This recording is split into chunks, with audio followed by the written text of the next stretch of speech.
right, welcome back to Goonie's World. My name is Goonie, also known as Colin, and I'm joined by Ryan, also known as Meanie. Good afternoon, evening, and/or night. Or morning. And Sean, also known as Johnny Pharaoh. Hello there, happy millennium everybody, and tonight we are in our final installment of our Fudge game, Hard Time in Hardgate. Can our heroes, Duke Dale and Frank Williams Jr., escape from Hardgate prison? We don't know. We're going to join our game right in the action. Last time when we stopped, Duke had just gone into Sugar Tit's cell to steal a transistor radio for the bean machine so he can get his blessing. It's one of the ingredients for a successful escape. But just as he's grabbed the radio, he looks up, and Enzo, the freakishly skinny, tall, knife-wielding bodyguard of Sugar Tits, has caught him red-handed. Oh, hello there, mister. I didn't see you there. Nice little transistor radio, isn't it?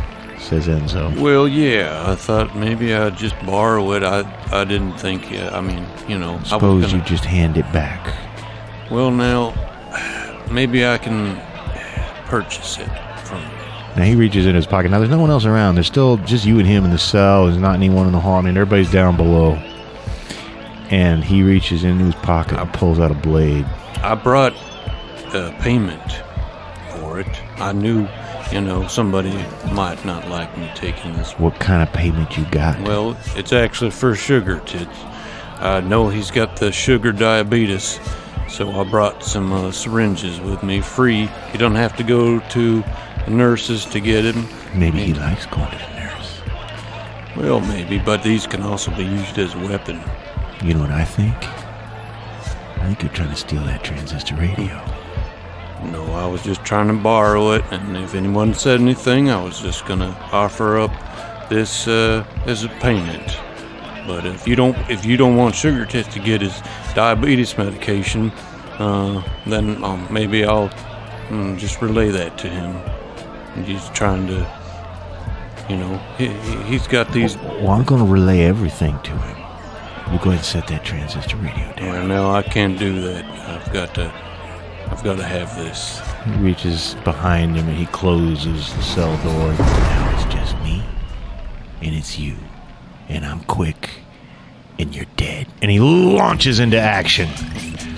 And both you were both going to make power rolls as you fight. Uh-oh. Power. Yeah, he has a great result. And you... That'd be great. Well, you both have a great result. You slam into each other and struggle. He's trying to stab at you with the dagger, but you've got, you're holding on to his forearm, and your other arms are locked on each other's throats and pushing back and forth, and it's sort of an indecisive struggle. You knock a few things over. You knock over Sugar Tits' little ottoman and a bottle of like cologne, cheap cologne that Sugar Tits wears. Falls, crap, breaks. Now you've done it, says Enzo. And do you want to attack him back? I want to push something out of my anus. Okay. I'm picturing that happen right in the middle of a fight, and so I think that he's going to get another swing at you with that dagger while you're straining and pushing that thing out. To push it out in one fluid motion and then use it seems too much. But this time he only gets a fair result, and we'll see how you do. As he's trying to wrench the knife away. I got better than that. Okay, what'd you get? What were we rolling? Power. So you trans superb. You got trans superb. Well, he cannot get loose with the knife. In fact, he drops the knife. You're holding on to his wrist, and he's trying to push it forward. And his hand starts to shake a little bit, and he drops the knife, falls down, lands in the toilet. Because you guys start fighting right by there. And then you've got the syringe now come out of your ass. You reach into your pants pocket, get it. Pocket. You reach down the back of your pants to grab this stinky little syringe, and you do what? Okay, well, I'll stab him with it. Okay, make a power roll. Take the cap off, and then He he's got fair results. When you pull it out of your ass, the cap's already off. So where'd it go? Oh, is that trans superb? Well, right in the neck. Thunk. The syringe just slams his I neck. didn't want to have to do that. And his eyes just go huge. It's this huge burning hole opens in the side of his neck. It splits one of his veins, and he starts bleeding everywhere because the acid in the syringe is just eating right through his skin that fast. And he falls to the ground bleeding. Okay. Well, And you still got the transistor radio. I'm going to take the... You can still hear the sounds of pudding commotion from outside. I grab the syringe, and I'm going to grab that knife out of the toilet. Okay. What do you do with the knife in the toilet? Well, for now, I'll put it in my waistband. Okay. Yeah, I would hate to see you try to. Yeah. Okay. Now, meanwhile, while this is while this is going on, Headley, in the general commotion, I'm trouble. You're not going to have any. You're not going to have any pudding. Oh, I would love to have some pudding. Now, my intention was to present this to Sugar Tits for him to distribute as he desired, or keep it all for himself. This is the first bag. Well, I'm not sure whether there's going to be any more bags because the gods... Whoa. I was told like 36 bags or some shit. That's true. There's 36 more bags, but the gods have taken them all. We'll back up. Hang on a minute. You said the guards took all the pudding? The gods took all the pudding, that's right. So he walks over and whispers something in Sugar Tit's ears. And you see, like, Sugar Tit's eyes, it's almost like start glowing red. You can just imagine. And you can tell all his bodies and muscles are tensing up. And he whispers something back to Headley. And then Headley, wait a minute, everybody, listen up. Listen up, everybody. Calm down. I heard the guards, our brother Frank, tells me there's 36 bags of pudding and the guards done took it. Well, shouts of indignant anger and rage at that. And of course, it's still free time. The cell block are not all locked down during free time. People can go wander around in the yard or go to the commissary or whatever. And slowly the mood starts to get real ugly. And Headley looks like he's trying to keep control of things at first, but then Sugar Tit stands up and there's a silence that falls over the place again. And Sugar Tit says, in his quiet voice, but everybody hears it, bring me that motherfucking pudding. And the place goes wild. Guys start streaming out of the cell block. Within a few seconds, you hear some gunshots from outside. Oh, Jesus. Probably from the guards in the towers. And as everyone's streaming out past you, and Headley too, he's running out there. Sugar Tit gets up and starts walking in that direction. And there's a lot of people in this cell block. There's not that many guards outside manning the towers and everything. You guys are still in here, though. You don't know what kind of trouble and turmoil those guys have gotten up to. You see Duke coming back down the metal stairs. He looks a little shaken, like something's gone down. But anyway, most of the cell block's actually empty now. There's little older dudes and people who don't care about pudding or guys who don't want to get in trouble are still kind of hanging around here. But mostly it's just you two in this suddenly empty cell block. What the hell's going on here? They find out about the pudding? Yes, they did. As a matter of fact, and now there's looks like the pudding riot I hoped for may just be happening right now. And I think if you can I see what you've got there, and if you can get that to the beam machine, we might be able to get the fuck out of here. But we got to get Stroker first. Got to get Stroker during this commotion. There's a few more gunshots from outside now, probably coming from the tower. But then you hear this great big woo, whole bunch of voices doing it. You haven't heard that since the first night you came in. That's the call of the Pale Riders. They just did it. One of the guys did it to taunt you that night you walked in. And now it's like there's dozens and dozens and dozens of voices doing it out in the yard. And then there's some from the dog pack, and then even more noise. You haven't looked out there. What you think's probably happening now is not only a big pudding riot, but a huge full-scale brawl between the Pale Riders and the dog pack. Meanwhile, you're still alone in here. What do you do? Well, I can't carry around this radio. Well, I guess you said I could fit it in my pocket, right? Yeah, it's just like almost not that much bigger than a pack of cigarettes. But you got to get to cell block A, which means going back into the yard. And while you do that, I reckon I have to go to the infirmary and see if I can. Yeah, that sounds like a good division of labor. Well, we'll start with you, Duke.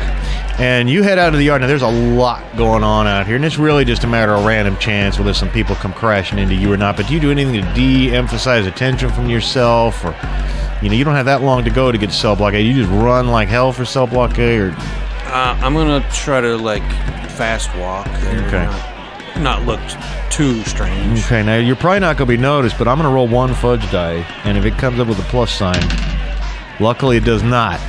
They're so intent on their combat and they're screaming and yelling. There are guards involved in the melee now, too. It's a serious situation.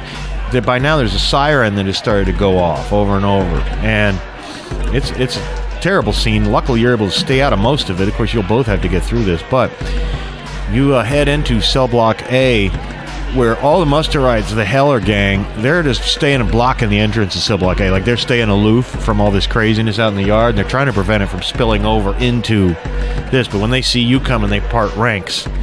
And Evram Bean, the Beam Machine, is sitting in the center of that cell block A. Mr. Bean, Yes, my brother. I've got your radio for you. Wasn't easy. Had to kill a man. Sounds like you did more than kill a man. What? Sounds to me like there's a full-scale riot happening out Well, there. it's just a pudding riot. Fools, so quick to take the path of violence. They will never achieve the righteous position of Godhead and populating their own planets as I will after death. And as you can too, brother, if you take the right step. I just killed a man, so I don't know how righteous that is. Oh, I tell you truly, that anger is righteous. Was Jesus not angry when he overturned the tables of the moneylenders in the temple? I think we talked about that before. We have talked about that, brother, and that is because anger will serve you well. I will now give you my blessing, brother. And he lays his hand on your head, and all the rest of them bow their heads in prayer. And he says these words, Umim, Thumim, Shalach, Ibrahim. And It's definitely Mormon. that is the blessing. Thank you. And the idea is that you know that blessing now. These are secret words of power. Okay. And as Melvin Grubbs explained to you, this will show you to be, any Musterite you were to say this to, will show you to be a friend of theirs. You may not be one of them, but you've done them a service. Okay. Umim Thumim Shalach Ibrahim. Okay. And with that, you stand up, and Evram says to you, my brother, you have great power and great leadership potential. I strongly urge you to save your soul and follow our ways and become one of us. Well, I'll think about it, yes. I have to, read up on it and all that, of course. Now, one question. I know you've got them all crazy out there, but what about this pudding that we heard came in today? You saving all that just for the dog pack, or is there a little pudding for your new friends? Oh, we'd love to share some, but right now, that's what they're all upset about, is that the guards confiscated. What? Yeah. What? And all of a sudden, all the Musterites get up in arms, and they run out and join the riot, screaming and yelling. Righteous anger right there. That's right. And so there's some righteous anger in the yard. Meanwhile, you also are trying to get across the yard. Are you running flat out? You got longer to go. Are you running flat out for the admin building, or are you trying to be sneaky? And I'm not even. No, the guards have other things to worry about right now, so I don't think being sneaky and going slow. I just want to get it done as fast as possible while they still have other things to worry about. Well, and when I say being sneaky, I'm also talking about as you're going across, the yard where this huge battle and riot is going on. If it's possible. I don't Kind of hang to the shadows so pale riders don't notice you. Just kind of go, right. Skirt the melee. Okay. It's the best that I can, but I still would like to go quickly. Oh, shit. You get about halfway across the yard, and fellow I've mentioned before named Salisbury Steak sees you. And he comes running over to you. Somewhere he's got his iron pipe. And he comes, now I got you, boy. Guess where I'm going to stick this? And he swings it at you. Both of you make power rolls. And Salisbury Steak gets a great result. Of course, not a lot of... Oh, my God. What do you get? Mediocre. Oh, my. Don't forget your fudge points. Oh, yeah. Yes. This would be the time. This would be the time to use those fudge points. What they do is they add a plus. And as of right now, with a mediocre result and his great result, you're going to be, I think, out of action, if not bad, either badly injured or out of action. So I would definitely use a fudge point. And what he can do with a fudge point, listeners, is to bump up his result by 1. Like if it was mediocre, then 1 fudge point will bring it up to fair, 2 to good, 3 to great, so on and so forth. And he had a great result? He had a great result with his iron pipe. Well, I mean, I can't even offset all the minuses, but I can offset 2 of them. But, I mean, I guess I have to. Yeah, I mean, so I will do that, and instead of mediocre, the result has been... Well, in that case, you are merely... Is it battered? You're merely battered a bit with the iron pipe and are still in fighting trim for your follow-up attack if you would like to make one. And good. Okay, and I know that you're more of an ego man than a power man, but you have a good result. He swings the iron pipe again. Uh-oh. Well, this is going to be a fair result for him. So that's actually going to batter him a little bit. You two are battering each other viciously. So far, he's still sort of on the fringes of the melee, and not other people have not jumped in, but he's in it now. You can tell he's ready. He's in it for good. You can hear it from the way he's breathing. And dog pack or nothing. Once a night ranger, always a night ranger. And everybody knows the night rangers are nothing but a bunch of pussies. He says as he swings the pipe, and gets a trans-superb result. Just good. Okay, in that case, you, sir, are injured badly. I'm going to say you throw up your forearm, to block the blow, and it cracks. Ooh. Possibly even a hairline fracture in the arm or something. Hurts worse than it. You got a lot of adrenaline and stuff, but that's going to ache later. You can tell it cracked just the wrong way. It's actually an injury. And at this point, you could try running and getting lost in the crowd from him, or fight him again. You're both battered, but now you're injured. Are there any members of the dog pack nearby? I might call for help for you. Do you know a call they might recognize? And from not far away, 4 or 5 of them run over and just pile onto him, tackle him. You kind of fall away from the immediate melee. And as he's being dragged down under them, he's like, I'll get you! I'll get you! I just give him a double fucking middle finger and run off. And now they're all dogpiling on him and beating the shit out of him. But by this time, several other Pale Riders have come up. So now there's just another melee cluster as you tear off towards the admin building. And there's not even a guard at the door. But you push in the door, and the first person you see standing there is the warden. Warden Wells. Okay, now, take it easy, Frank. Take it easy. No one's allowed to come into the admin center. I know everybody's feelings are everybody needs to just cool down. Why don't you just have a seat? I understand, Just Lord. take yourself have yourself a nice cool down. I don't want any trouble. You can see his hands are shaking really bad. I'm gonna put my hand on his shoulder. No need to be so uptight now. There's certainly a pudding riot going on, but why don't you just pretend you never saw me and just go somewhere else? Now, Frank, I can't do that, Frank. I've got to do the right thing. My father, the county commissioner, put me in this job for a reason, and I just can't let you do that. So what I suggest is that you sit down and breathe deeply several times, okay? And then I want you to think of a happy place. If you don't just let me in here and go fuck off, I'm going to snap your neck. I'm sorry. I'm going to snap your head right off your neck. Make a ego roll. frankly, you only need a good result on this. Superb. Frank, I'll pray for you, Frank. He says he runs off into another room and slams the door, and you can hear him piling furniture up outside the door. And I assume you go tearing off to the infirmary. Yes. And when you get into the infirmary, the second you get in there, you see Dr. Scroat lying dead on the floor in a puddle of his own blood, and Stroker is ripping IV out of his arm, going, "It's about goddamn time." Got here as fast as I could, Stroker. Is it time to go, motherfucker? It's time to go, and there's quite a riot going on, so we gotta get the fuck out of here. I'm gonna so regret missing this riot. It's been a long time since I've been in a good riot. Did you have to kill Dr. Scroat now? Oh, I had to. He looked at me funny. All right, then.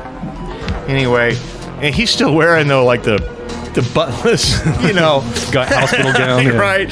And he comes just tearing out there with you. And where are you all going to meet up at? I assume over by the laundry area, because... And what are you doing? You probably should go get Grubb, actually. Oh, yeah. So, and I'll assume he comes out. He's, of course, he's not going to be going with you. He's just the guy who's going to move the laundry thing back into place so that no one can tell how you got out, theoretically. Certainly, you got that riot you wanted, didn't you? Yep. Masterfully done, let me say. The manipulation of the public is one of the keys to leadership. I would not disagree with that, but I think we're on a little bit of a schedule, so why don't we just get this going? Yes, I agree. So, Stroker, how you doing, Grubb? Very well, thank you. All right, so you guys go running off through and again, there's all kinds of crazy happening, but not a lot of it spilled over to the rock pile because it's not really in the yard area or the... Now, you've got the key which gets you out through there. I assume, where do you go first? I'm going to go to the shed and get a power cutter. Okay, you guys you open up the shed.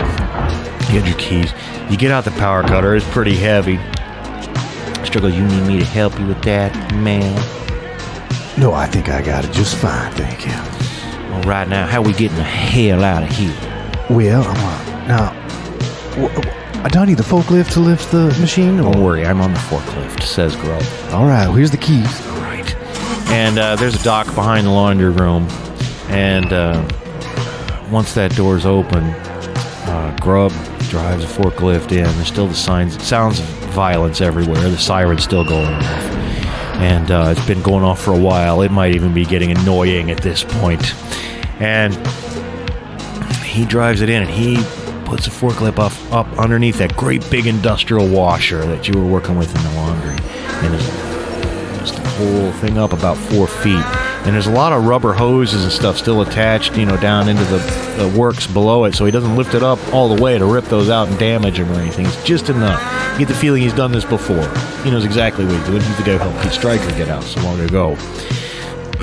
He looks at both of you, and he reaches out, shakes hands with you. We'll shake hands in real life to make it meaningful. All right, don't let me down. Get that message. I got a message for you. What is it? Well, I need you to get in contact with Stephanie Dale, my wife, because I don't think I'm going to see her until much later, and she's going to be worried about me, and I'm going to be worried about her. So if you can, she's somewhere in West Wells. That's all I know. She's going to be trying to get a job there, and I don't know if you have any ways to. Is she a pretty girl? Oh, she's very pretty. She'll have no trouble finding work in West Wells, believe me. I don't know if that's a comfort to you or not. Well, I know the type of job she'll be able to get, and I know it comes with some bad, aspects to it. But I just wanted to make sure that somebody knows to get in touch with her, in case I can't. Maybe have him send her to Jupiter and find you. Yeah, and just tell her I'm headed to Jupiter Springs. I'll do it. Now, before we go, tell me the message that you're going to give the agent in Jupiter Springs. Again, young gentleman goes by the name of Plunger. 120, 446. Yeah. Albedo 7.4. Yes. Polar Point Zulu. Oh, yes. 140, 67. L or C or something. It's a C. It's a C. All right, I'll commit that to memory. Commit that to memory. All right, if you say L, that could throw everything off by a magnitude of 5,000. Well, that would not be good at all. All right. Can we please get out of here? I'm tired of this sentimental bullshit, says Stroker. Well, I'm going to fire up the power cutter. Assuming that's what you happens. Yeah, they got a big iron plate on the floor, but it's set in with big heavy rivets. There's no way that, because they don't want anyone unscrewing it. So, yeah, and it takes a while, but luckily there's so much noise. But Stroker, of course, keeps standing there offering unhelpful comments like, try getting around the side there. No, get around the side, to the left. No, your left. Your left, motherfucker. No, let me have that. And then you won't let him have it. And so it's, Stroker's just trying to get in on it, because now he's getting nervous. He wants out of here, now that it's starting to really happen. But soon enough, you cut right through that, and you can pop it right off. You'll cut through the rivet. And about halfway along, say about 2 miles from here, all right? That's about halfway along the pipe. There's going to be a ventilation shaft above. You should be able to unscrew it from inside. You get out. You go 3 miles to the south. You're going to find a small compound. It's not Musterton. There, you're going to find a family by the name of Yeller. They will help you. If you give them the blessing, they'll help you get to the plane. That's why you need the blessing. I see. Okay. All right. Godspeed. Thank you for your help, Mr. Grubb. Thank you. Thank you. Don't worry. We see each other again. All right. Listen, there's something I gotta tell you. If you're ever in a Circle K outside of Norman, Oklahoma, do not talk to the gentleman in the black Stetson. And with that, now go, quickly. Guards are coming this way. I need to hurry up and get everything together. And just as you crawl in and you start dropping in the hole, he's already lowering the thing down. And you begin crawling along. And Stroker, he's crawling like a snake. He's just snaking his way down there as fast as he can. You hear above you the big boom of the big industrial washer setting down. You just hope that Melvin can get everything returned and back in his spot. No one will ever know what happened to you after this riot's over. There is a way out of here. We're not trapped in this pipe forever. Oh, don't worry. You would never want to be trapped with me in a dark hole underground. Well, if P. Stryker got out, then I imagine we'll do the same. Yeah, but for now, we just have to be allies of inconvenience, says Stroker. And you guys go, man, it takes a long time to crawl that far.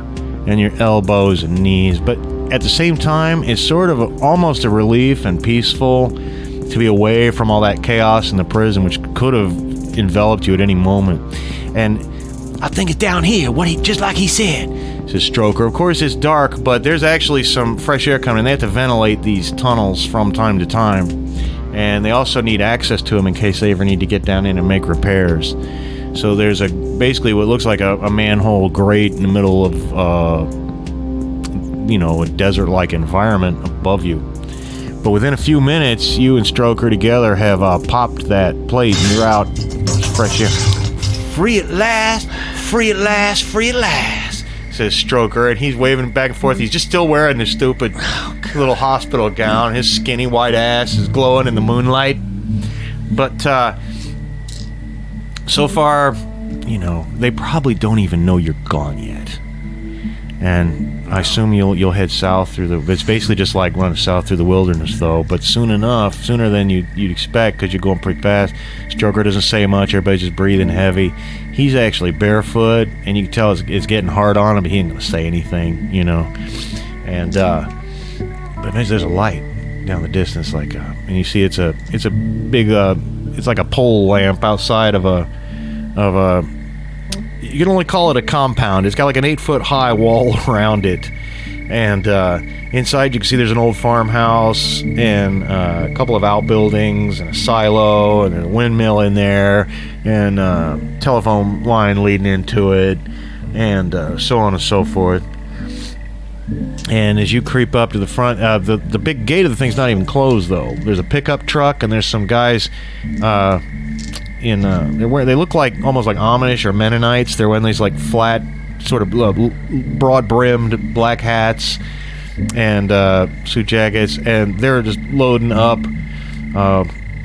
they're loading out of the truck some groceries and supplies and things like that. And then 2 guys in prison jumpsuits and 1 guy in a little hospital buttless gown come looming up out of the darkness at them. "Whoa there, brothers," says one. And another one reaches out and pulls out a shotgun. Whoa, "We don't want any trouble here, friends. No, nor do we. We can't aid and abet criminals, friends, although we have no love for the authorities. We can't let you rest here. We know where you're from." Well, then you must know who sent us. Why? Gave us our blessing, his blessing. And, Oh, you have the blessing? say, Uma Thurman. And you remember then... Oh, yeah.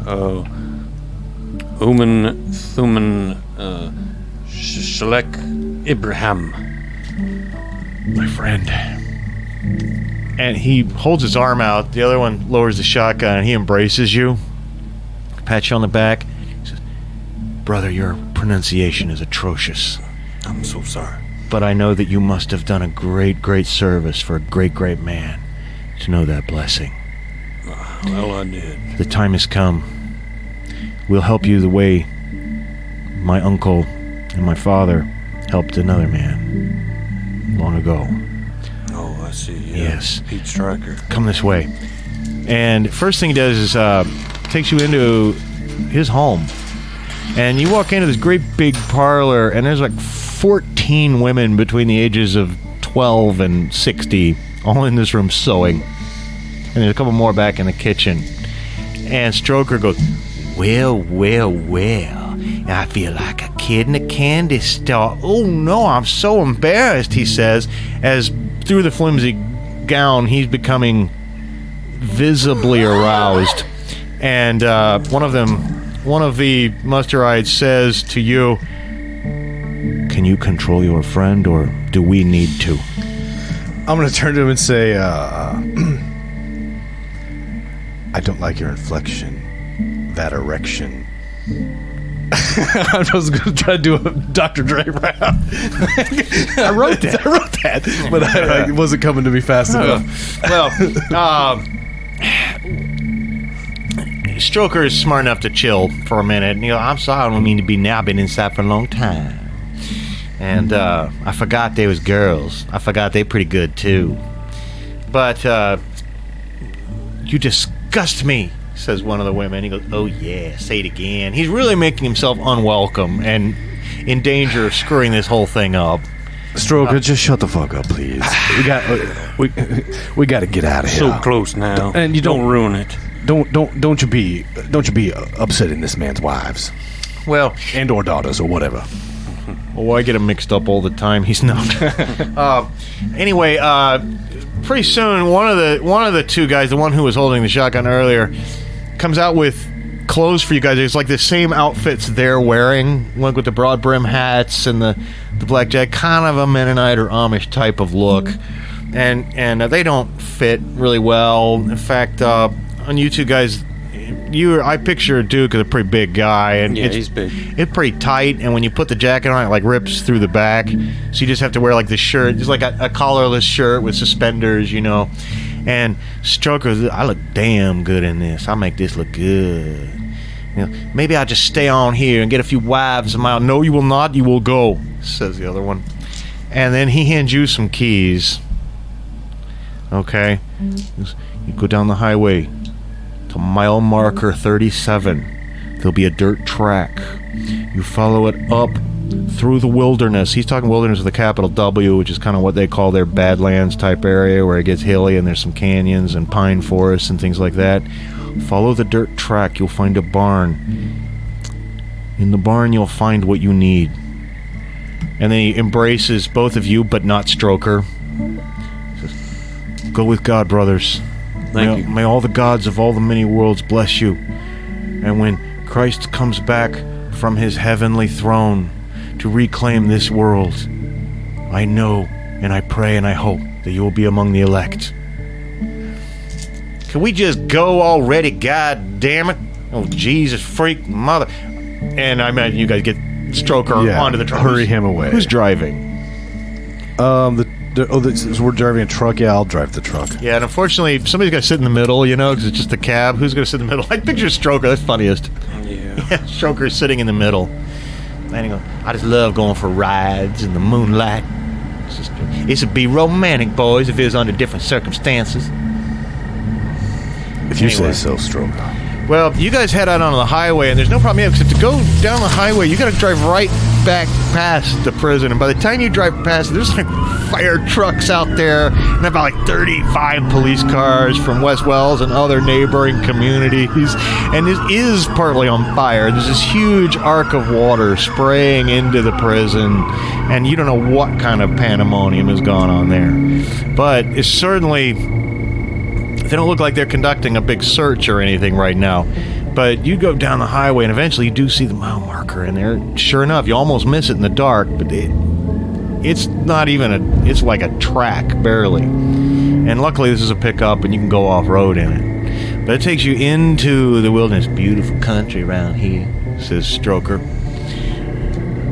So, well, boys, tell me about this Jupiter Springs we're going to. Is it going to be a nice place for me to settle down after I slit your throats? It's pretty nice. Yeah, nice. It's a lovely, lovely little town, and I miss it so much. I can't wait to get back. Well, what you got any family there, dude? I do. Oh yeah, what you got yourself a pretty little? Oh, I heard your pretty little wife came. You got a pretty little ex-wife? My boy's mother passed away. I heard so. All I have is my boy now. Oh, you got a boy? Yeah, I do. How old's your boy? Don't answer that.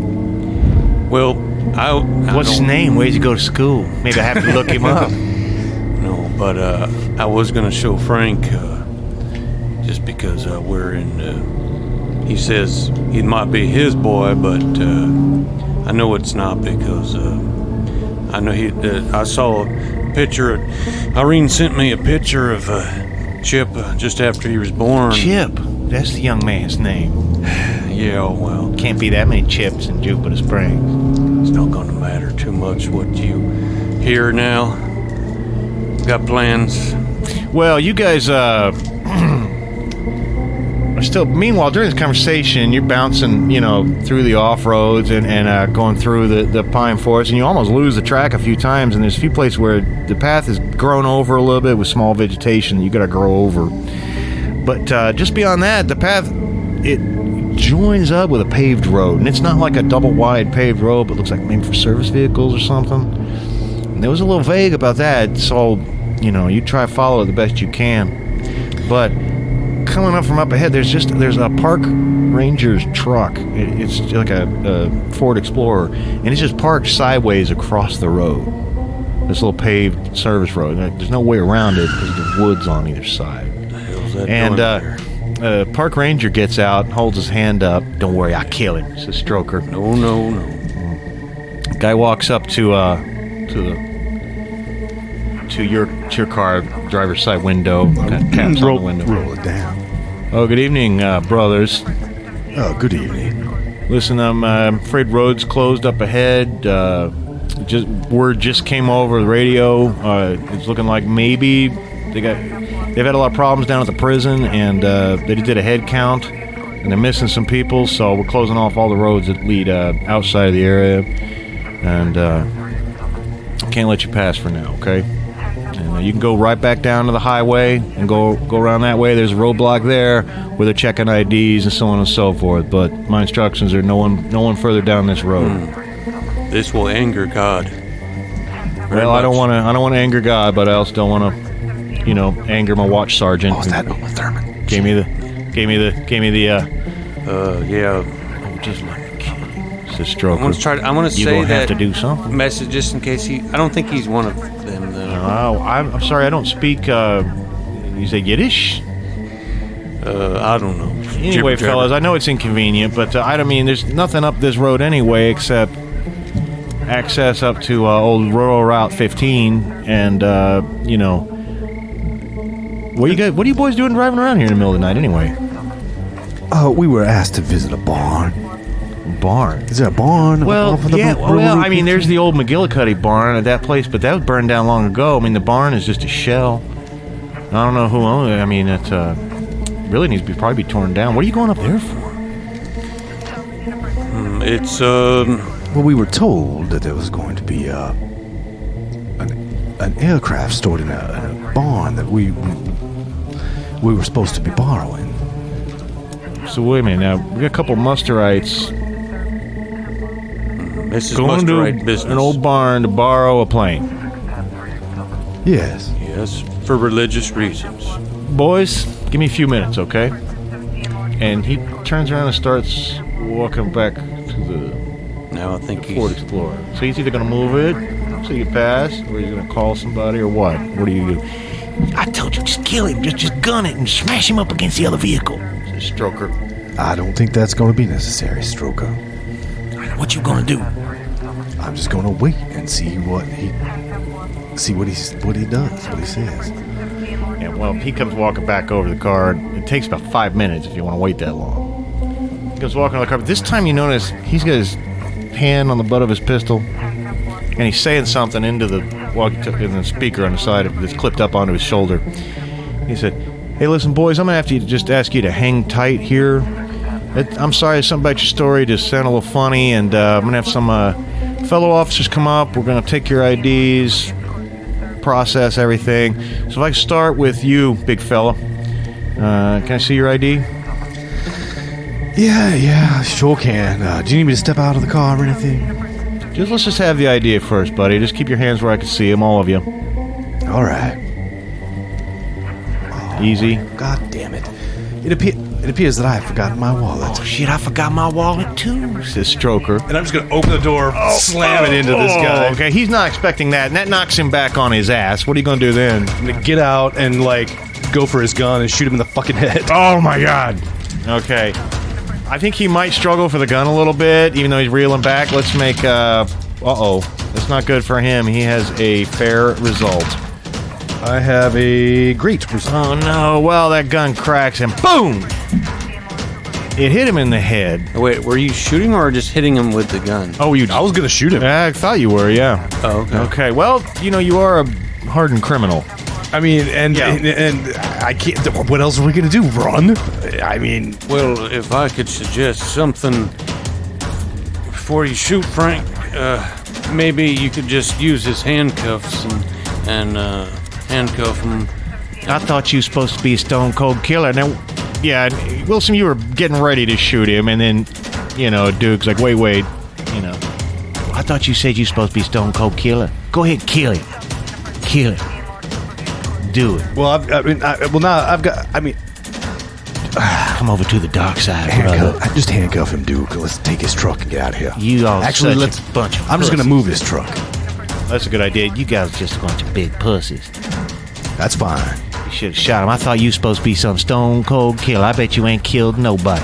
Well, I did kill someone, and I'm fixing to kill another person too, real soon. Well, having been persuaded not to kill the park ranger, who looks like he's probably got a good long life ahead of him if he can be spared death in this moment. And I assume you knock him over the head, handcuff him, go dump him in the woods, move his truck out of the way, rip some wires out. I don't want to do it for you, but I can picture all the little things you might do. Yeah, I mean, I just dump him in the bed of the truck, move the truck to the side of the road, That's and a good idea. disable it so that he can't try to follow us. He's sort of non-lethal, but he's still sort of unconscious, and it's going to take a while. But his radio, though, you keep hearing. They keep 697 respond. 697 respond. I'm gonna grab the radio and say, suspects have headed back towards the prison. I'm not sure exactly what their plan is, but they are now running, and I'm going to be in pursuit. Code 3. Okay. Who is this? What's your operating number? God, no. I assume you just take off after saying that, and your Mustarite truck heads off, and soon enough you go up around a bend and along a ridge, and at the foot of a big valley where the ground slopes off and it's pretty flat, there's this big old barn. Part of the roof's missing. You can see the skeletal lines of the roof structure and everything, and you see where there's been an old burned out farmhouse and so on and so forth. right this moment of truth, Stroker says. And I assume you got to pull up, get out of the truck, and you're going, lo and behold, yes, there's a little Beechcraft plane right in there. Oh, I can't believe I'm going to fly again. Dreams do come true, boys. I sure hope you are a good pilot. Oh, I'm the best. Anyway, Stroker hops into the plane, and who sits co-pilot's seat? I'll sit in the right seat because I want to try to watch what he's doing and learn how to And where are you going to sit, dude? Behind Stroker or behind? Behind Stroker. Okay. And is there any parachutes? No supplies. No. But it takes a while. He's like, I go through my pre-flight checklist. Oh, fuck it, he says. And he fires the whole thing up and taxis it out of the place. It bounces a little bit. It's going to be hard getting the speed up on this grass. It's going to be a bumpy ride, fellas. Hold on. And the plane gathers momentum and speed. And there's a false start for a second. Goes, oops, I'm sorry, I got to get my wings back. And then, you feel it in your gut. This plane takes off. And as it gets altitude, you can even see back in the distance, several miles away, on the desert, the burning scar of Hardgate prison. And who knows how much that fire extended or what happened there. I ain't gonna miss that place, I tell you what. I can smell the burnt pudding from here. Well, that might be from Jupiter Springs. If I only have one regret is I didn't get none of that pudding you boys were so hot about. First thing I'm gonna do after I kill you. I've got the guns, Frodo. Perhaps you should rethink this plan of yours. Well, I'd be lying if I said I didn't become somewhat fond of you fellas. I would have hated to kill you, but my pride tells me that's the only way. You got some alternative arrangement? Yeah, we kill you. Maybe I decide I hate my life and I just plunge this plane to the side of a mountain. 'Cause we got mountains up ahead, boy. It's gonna be real bumpy. This plane ain't exactly designed for going over mountains, you know. Maybe I'll fly through a pass. That'd be dangerous. Just like Nom. And he had a creepy look in his eyes. And he keeps going. Now, it doesn't take all that long. I think maybe within about 2 hours, you would probably reach Jupiter Springs, the outskirts of it. Now, boys, we can't be landing in no commercial airport. I see lights of the city down there right now. Where do you think we ought to land? You say you from this town. Mm-hmm. Where am I going to land? Where's there going to be not a lot around where I'm going to crash into a building or nothing? Well, I'm going to... there's probably not like sectionals in it. And Frank doesn't even know what a sectional is. Only place I can think there's a municipal airport on the north side of town. Yeah, but they're going to want some kind of certifications and whatnot, call signs and bullshit. I don't know. You got an old highway out? Well, this is. We can't leave on the highway. Wait, what's that down there? It looks like a big abandoned church, a hospital or something down there on the edge of town. What's that thing? Is that the Sprawl Mart that they... Insane asylum? Is an insane asylum? That sounds appropriate. Well, yeah. Yeah, that looks like a nice big stretch of highway down there. Ooh, that looks like a bar down there. That looks like a truck stop down there. Maybe I'll go get myself a cold one. Yeah, that's the Europa Roadhouse, looks like. That sounds We're like real my close kind of to the pudding factory, actually. Maybe we just take this down right there on the service road by that big park you got there. What is that? Some kind of forest? Yeah, that's a All state forest. right, boys, this could get nasty. All right, I'm gonna take this bitch down. Here we go. Here we go. All right, we in this together now, boys. Maybe I ain't gotta kill you after all. And he takes it in, it's getting closer and closer and closer, and somebody roll for Stroker. Stroker has he's a great pilot, okay? But he's going to need a superb roll to land out here. This thing's not nearly long enough for one thing. He's coming in at a bad angle. He hasn't done this in forever. So somebody go ahead and roll for him. He needs superb. He has great ability. And it looks like he got superb. You got it right on superb. And here, when he touches down, there's a lurch, and you bump a few times. Like, whoa there, whoa there, whoa there. And he finally gets down, and he takes it all the way. And for some reason, at the very last moment, he goes off the road and to the right. Whoops, he says, and one of the wings tears off on a tree outside Toloa Pines State Forest. and everything comes to a rest, and you guys kind of lurch forward, and he goes, Well, we've arrived. okay, there's just one thing I gotta do. And then he reaches for the gun. Make a power roll. Uh-oh. He's only got a good result. So I've got fair. Oh! Ha! Oh! Who's got the gun now? Stroke Eye's got the gun now. Now, boys, I told you already. I told you. I'm beginning to feel a little bit of affection for y'all. All right? Now, I'm going to slowly get out the plane. Get your ass out my way, Duke okay. Allendale. I'm going to, raise my hands up and kind of act like I'm backing up. That's right. Take it nice and easy now. No reason for us to part enemies. All right? This looks like a nice big forest. I think I'll go, what's that say on that sign? Saber-Tooth Cave? Maybe I'll go hide in there, boys. Looks like a good place to hide out for a while. Now, I ain't gonna kill you. You just let me go. And he just keeps backing up. He's out of the truck now. You guys want to let him go? Out of the plane? Huh? Out of the plane, yeah, sorry.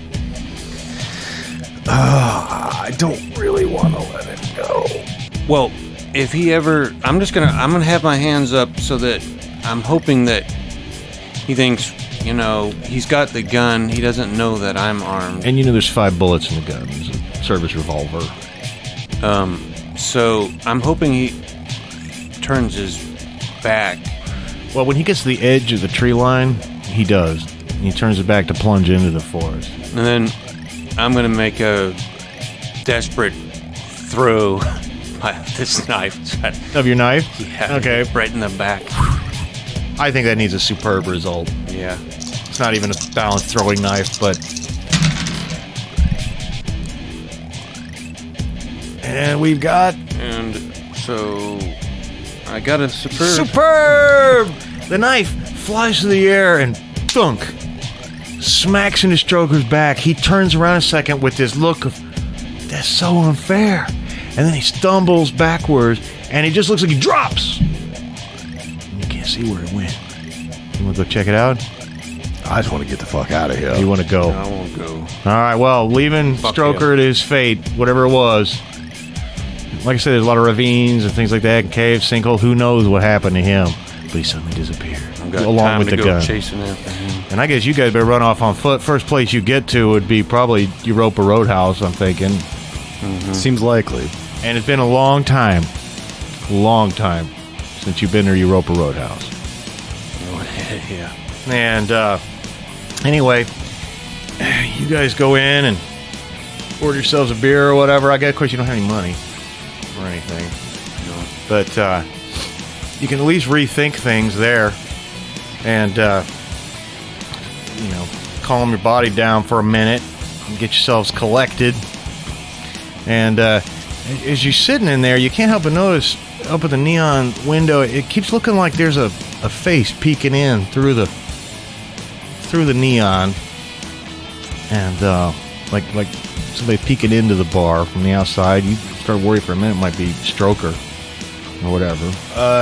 If we can't really tell though, it's just kind of a shadow. But who would be peeking inside a bar? This little face behind the neon. I'll check that out. Well, it could be Stroker, maybe seeing where you went or something. You want to go check it out? Yeah. I'm just going to look out, and I'm not going to go outside yet. Just look out the window. Well, you look out the window, and there's a boy, good-looking kid, beefy kid. Looks like he's pretty tough. And he's wearing like a jean jacket and a black T-shirt and some chucks, and he's standing on a newspaper box peeking into the place, and he's talking into a walkie-talkie. And you hear this voice through the walkie-talkie saying, "Is he in there? What's the situation? Yeah, what's the situation? I'm told there could be some agents traveling this way. Do you see them?" "Oh, dude, I don't know. I mean, there's dudes in there. There's like some Amish looking." Amish dudes, that's it!" says the voice. And just then the guy looks over and he sees you looking at him. And he's like, and he hops down I off might the... know who that is. He hops down off the... You're delusional. The newspaper box. Mr. Cool Hand Duke. Do you go out I of the know door? those eyes. And he was looking at you kind of funny. Is your name Chip? Who wants to know? Well, my name is Duke Allendale, and I believe I might be your father. And I'm gonna show him. I'm gonna pull down my because I have that picture that he got from Irene of baby Chip. He got made a tattoo on his shoulder. So he's gonna lift up his shirt, and it's a picture of the baby, and it says "Chip off the old block." Chip goes, "Are you my dad?" I think I am. Well, but I might be as well. Well, probably not. Who but does he look more like? Wait a minute, I know a really smart dude. He can figure this out. You guys are gonna have to run. And he gets onto a bike. Come on, follow me. Well, all right. I know a kid named Plunger. He's brilliant. He'll figure everything out. Oh, I've got a message for Plunger. that's perfect. You got a message for Plunger from who? From Melvin Grubb. Oh, boy. This is weird. I can't believe this. Dad. And he goes tearing off on his bike, and I assume you trot after him into Jupiter Don't believe Spring. anything you've heard about me. Don't believe a word about it. Grandma's gonna shit. And so, we'll go ahead and leave our... Who knows? Stroker could be dead, could be not. Who knows what'll happen when you get the Plunger and give him the secret message that seems so important, so terribly important. And with that, I think we'll wrap up our adventures in the Jupiter Springs universe, at least for a little bit.